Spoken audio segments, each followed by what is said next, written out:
ಧರ್ಮಸ್ಥಳದಲ್ಲಿ ಏನು 300-400 ಹೆಣ್ಣುಮಕ್ಕಳು ಅತ್ಯಂತ ದಾರುಣವಾಗಿ ದೌರ್ಜನ್ಯಕ್ಕೊಳಗಾಗಿ ನರಕ ಕಂಡು ಸಾವನ್ನಪ್ಪಿದ್ದಾರೆ. ಆ ಸಾವುಗಳಿಗೊಂದು ನ್ಯಾಯ ಬೇಕು ಅಂತ ಸರ್ಕಾರ ವಿಶೇಷ ತನಿಖಾ ತಂಡವನ್ನು ರಚಿಸಿದೆ. ಭೌತಿಕವಾಗಿ ಅನುಮತಿ ನೀಡಿದೆ, ಆದರೆ ತಾತ್ವಿಕವಾಗಿ ಇನ್ನೂ ಅನುಮತಿ ಸಿಕ್ಕಿಲ್ಲ. ಒಂದೆರಡು ದಿನದಲ್ಲಿ ಅನುಮತಿ ಸಿಗುತ್ತೆ. ಆದರೆ ಈಗ ಆ ತನಿಖಾ ತಂಡಕ್ಕೆ ಆರಂಭದಿಂದಲೂ ಸವಾಲುಗಳ ಮೇಲೆ ಸವಾಲುಗಳಿರುತ್ತೆ. ನಿಮಗೊಂದು ಎಕ್ಸಾಂಪಲ್ ಕೊಡ್ತೀನಿ. ಈಗ ಎಲ್ಲೆಲ್ಲ ಅಸ್ಥಿಪಂಜರಗಳು ಸಿಗಬಹುದು, ಪ್ರತಿಯೊಂದು ಮೂಳೆ ಕೂಡ ಸಾಕ್ಷಿ ಹೇಳುತ್ತೆ ಅಂತ ಹೇಳೋಕ್ಕಾಗಲ್ಲ. ಪ್ರತಿಯೊಂದು ಮೂಳೆ ಕೂಡ ನನಗಿಂತ ನೋವಾಯಿತು, ನನ್ನನ್ನು ಈ ರೀತಿ ಕೊಂದು ಬಿಸಾಕಿದ್ರು ಅಂತ ಹೇಳುವಂತಹ ಸ್ಥಿತಿಲಿ ಇದೆಯಾ ಇಲ್ವಾ, ಆ ಮೂಳೆಯ ತಾಕತ್ತು ಅನ್ನೋದು ಮುಖ್ಯ ಆಗತ್ತೆ. ತುಂಬ ತೇವಾಂಶ ಇರುವಂತಹ ಆ ಜಾಗದಲ್ಲಿ, ಸದಾ ಮಳೆ ಬೀಳುವಂತಹ ಜಾಗದಲ್ಲಿ, ಮಣ್ಣಿನೊಳಗಿನ ಜೀವರಾಶಿಗಳು, ಆ ಎರೆಹುಳು ಇರಬಹುದು, ಮಗದೊಂದು ಇರಬಹುದು, ಅವುಗಳು ಎಷ್ಟು ಸ್ಟ್ರಾಂಗ್ ಆಗಿದ್ದಾವೆ ಆ ಜಾಗದಲ್ಲಿ, ಅದು ಕೂಡ ಇಂಪಾರ್ಟೆಂಟ್ ಆಗುತ್ತೆ. ಯಾಕಂದರೆ ಆ ಮೂಳೆಯ ತಾಕತ್ತು ಎಷ್ಟಿದೆಯೋ ಆ ತಾಕತ್ತಿನ ಆಧಾರದಲ್ಲಿ DNA ಪರೀಕ್ಷೆಯ ನಂತರದಲ್ಲಿ ಏನೇನಾಗುತ್ತೆ ಅನ್ನೋದು ಮುಖ್ಯ ಆಗುತ್ತೆ. ನೋಡಿ, ಇಡೀ ದೇಹದಲ್ಲಿ ಒಂದು 250 ಚಿಲ್ಲರೆ ಮೂಳೆಗಳಿರಬಹುದು.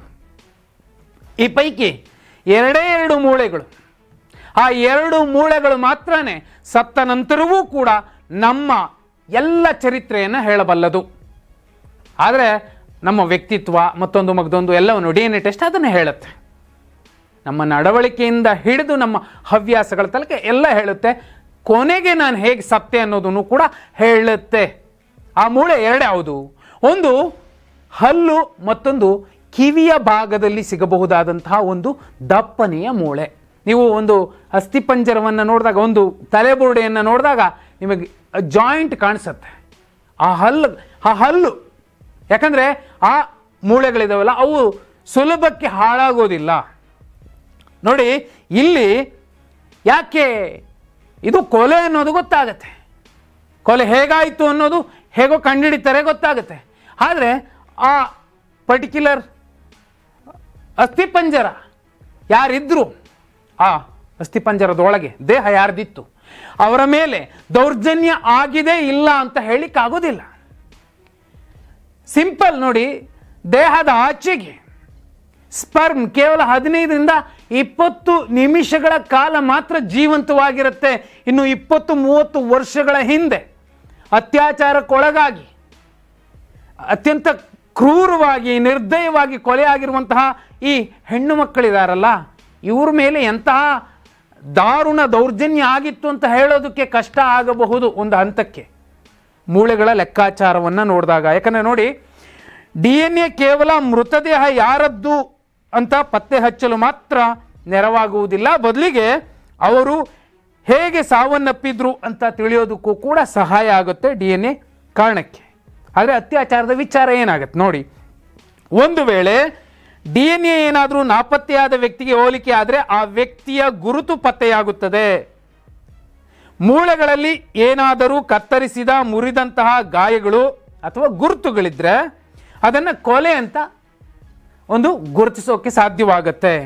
ಒಂದು ವೇಳೆ ಮೂಳೆಗಳು ಸ್ವಚ್ಛವಾಗಿದ್ದು ಏನು ಹಾಳಾಗಿಲ್ಲಪ್ಪ ಅಂದರೆ, ಯಾವುದೇ ಗಾಯದ ಗುರುತುಗಳಿಲ್ಲದೆ ಹೋದರೆ ಅದು ಸಹಜ ಸಾವು ಅಂತ ಕನ್ಸಿಡರ್ ಮಾಡ್ತಾರೆ.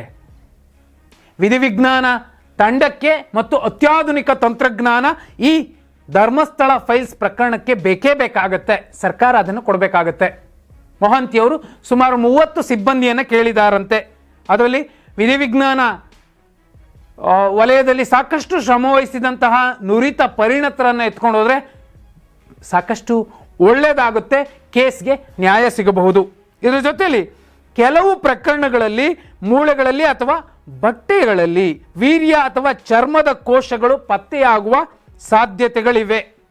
ಬಟ್ಟೆ 20-30 ವರ್ಷದ ತನಕ ಸಿಕ್ಕಿದ್ರೆ ಅದೃಷ್ಟ. ಇದು ಲೈಂಗಿಕ ಹಿಂಸೆಯ ಸಾಧ್ಯತೆಯನ್ನು ತೋರಿಸುತ್ತದೆ. ಅದು ಕೂಡ ನಾವು ಸಾಬೀತುಪಡಿಸೋದಕ್ಕೆ ಕಷ್ಟ ಆಗಬಹುದು. ಕೆಲವು ಬಾರಿ DNA ಟೆಸ್ಟ್ ಕೂಡ ಕಾಯಿಲೆ ಅಥವಾ ವಿಷಪ್ರಾಶನದಿಂದ ಸಾವಾಗಿರಬಹುದು ಅನ್ನೋದನ್ನು ತೋರಿಸುತ್ತೆ. ಇಲ್ಲಿ ಬಹುಮುಖ್ಯವಾಗಿ ಸಮಸ್ಯೆ ಅನಿಸುವಂಥದ್ದು ತನಿಖಾ ತಂಡಕ್ಕೆ ಇದು ಅತ್ಯಾಚಾರಕ್ಕೊಳಗಾದಂತಹ ಹೆಣ್ಣು ಮಗುವಿನ ಅಸ್ಥಿಪಂಜರ ಅಂತ ಹೇಳೋದು. ಯಾಕಂದರೆ ಈಗ ಧರ್ಮಸ್ಥಳ ಪ್ರಕರಣದಲ್ಲಿ ಹೇಳಿಕೆ ನೀಡಿರುವಂತಹ ವ್ಯಕ್ತಿ ಕೂಡ ಹಲವಾರು ಮೃತರು ಅತ್ಯಾಚಾರಕ್ಕೆ ಒಳಗಾಗಿದ್ರು ಅಂತ ಹೇಳಿಕೆ ಕೊಟ್ಟಿದ್ದಾರೆ. ಅದರಿಂದ ಅವರ ಅವಶೇಷಗಳಲ್ಲಿ ವೀರ್ಯ ಅಥವಾ ಗಂಡಸರ DNA ಪತ್ತೆಯಾದರೆ ಅದು ಅಪರಾಧಿಗಳನ್ನು ಮತ್ತು ಅಪರಾಧವನ್ನು ಪತ್ತೆ ಹಚ್ಚಲಿಕ್ಕೆ ಸಾಕಷ್ಟು ಸಹಕಾರಿಯಾಗುತ್ತೆ. ಒಂದು ವೇಳೆ ಅದು ಸಿಗದೆ ಹೋದರೆ ಬಹುದೊಡ್ಡ ಸಮಸ್ಯೆ ಆಗುತ್ತೆ. ಇಲ್ಲಿ ಮೂಳೆಗಳನ್ನು ಎತ್ಕೊಂಡ್ಬಂದ್ರೆ ಎಲ್ಲವೂ ಕೂಡ ಕೆಲಸ ಮುಗಿದೋಗೋದಿಲ್ಲ. ಮೂಳೆಗಳ ಸಂಗ್ರಹಣೆ ಮಾಡಬೇಕು, ಒಂದೊಂದು ಕೇಸ್ದು, ಒಂದೊಂದು ಬಾಡಿದು. ಜೊತೆಲಿ ಪೊಲೀಸ್ ಮತ್ತು ವಿಧಿವಿಜ್ಞಾನ ತಂಡಗಳು ಅಂತ್ಯ ಸಂಸ್ಕಾರ ನಡೆದ ಸ್ಥಳದಿಂದ ಜಾಗರೂಕವಾಗಿ ಮೂಳೆಗಳನ್ನು ಸಂಗ್ರಹಿಸ್ಕೋಬೇಕಾಗುತ್ತೆ. ಹೊಸ DNA ಮಿಶ್ರವಾಗದಂತೆ, ಮಿಕ್ಸ್ ಆಗದಂತೆ, ಅವುಗಳನ್ನು ಹೆಚ್ಚಾಗಿ ಸ್ಪರ್ಶಿಸದಂತೆ ಜಾಗರೂಕತೆಯಿಂದ ಅದನ್ನು ಎತ್ಕೊಂಡ್ಬರಬೇಕು. ಎರಡನೇದು, ಮೂಳೆಗಳ ಸ್ವಚ್ಛತೆಯನ್ನು ಮಾಡಬೇಕಾಗುತ್ತೆ. ಅದಕ್ಕೆ ರಾಸಾಯನಿಕಗಳನ್ನು ಕೂಡ ಬಳಸ್ತಾರೆ.